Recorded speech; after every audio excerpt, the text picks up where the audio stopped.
Hello നമസ്കാരം. DLEDന്റെ അപേക്ഷകൾ അയച്ച് ചില ജില്ലകളൊക്കെ അതിൻ്റെ അപ്ലിക്കൻ ലിസ്റ്റ് പബ്ലിഷ് ചെയ്തിട്ടുണ്ടായിരുന്നു. അത് നമ്മളെ ചാനലിൽ വീഡിയോ ആയിട്ട് ചെയ്തിട്ടുണ്ട്. എന്നാൽ ഏതാനും ജില്ലകളുടെ അപ്ലിക്കൻ ലിസ്റ്റ് ഇതുവരെ പബ്ലിഷ് ചെയ്തിട്ടുണ്ടായിരുന്നില്ല. അപ്പോൾ അതെന്താണെന്ന് അറിയാൻ വേണ്ടി ചില ജില്ലകളുടെ DDE ഓഫീസുമായിട്ട് നമ്മൾ നേരിട്ട് ബന്ധപ്പെട്ടു.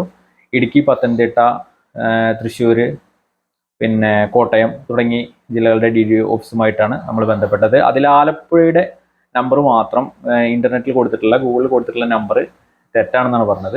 ബാക്കിയുള്ള എല്ലാ DDE ഓഫീസുമായിട്ടും നമുക്ക് ബന്ധപ്പെടാൻ സാധിച്ചു. അപ്പോൾ അവരെല്ലാം പറഞ്ഞത് അവർ അപ്ലിക്കൻ ലിസ്റ്റ് പബ്ലിഷ് ചെയ്യുന്നില്ല, അപ്പോൾ അതിനുള്ള സമയം അവർക്ക് കിട്ടിയിട്ടില്ല. അവർ നേരിട്ട് PSCക്ക് കൈമാറുകയാണ് ചെയ്തിട്ടുള്ളത്. അപ്പോൾ ഇനി PSCയിൽ നിന്ന് റാങ്ക് ലിസ്റ്റ് ആയിട്ട് അത് പബ്ലിഷ് ആവും. റാങ്ക് ലിസ്റ്റ് എന്നാണ് വരിക എന്ന് ചോദിച്ചപ്പോൾ അവർ പറഞ്ഞത് ഏകദേശം ഈ 15-ാം തീയതിക്കുള്ളിൽ അപ്ലോഡ് ചെയ്യുന്നുള്ളതാണ് അറിയാൻ കഴിഞ്ഞത്. കറക്റ്റായിട്ട് ഡേറ്റ് അവർക്കും അറിയില്ല. അത് എന്തായാലും 7 to 15 ഉള്ളിൽ എല്ലാ ജില്ലകളുടെയും റാങ്ക് ലിസ്റ്റുകൾ വരാൻ സാധ്യതയുണ്ട്. 10-ാം തീയതിക്കുള്ളിൽ റാങ്ക് ലിസ്റ്റ് വന്നിട്ടില്ലെങ്കിൽ, 10-ാം തീയതിക്കുള്ളിൽ നമ്മുടെ റാങ്ക് ലിസ്റ്റുകൾ എത്തിയിട്ടില്ലെങ്കിൽ എല്ലാ വിദ്യാർത്ഥികളും അതത് DDE ഓഫീസുമായിട്ട് ബന്ധപ്പെടാൻ വേണ്ടി അവർ പറഞ്ഞിട്ടുണ്ട്.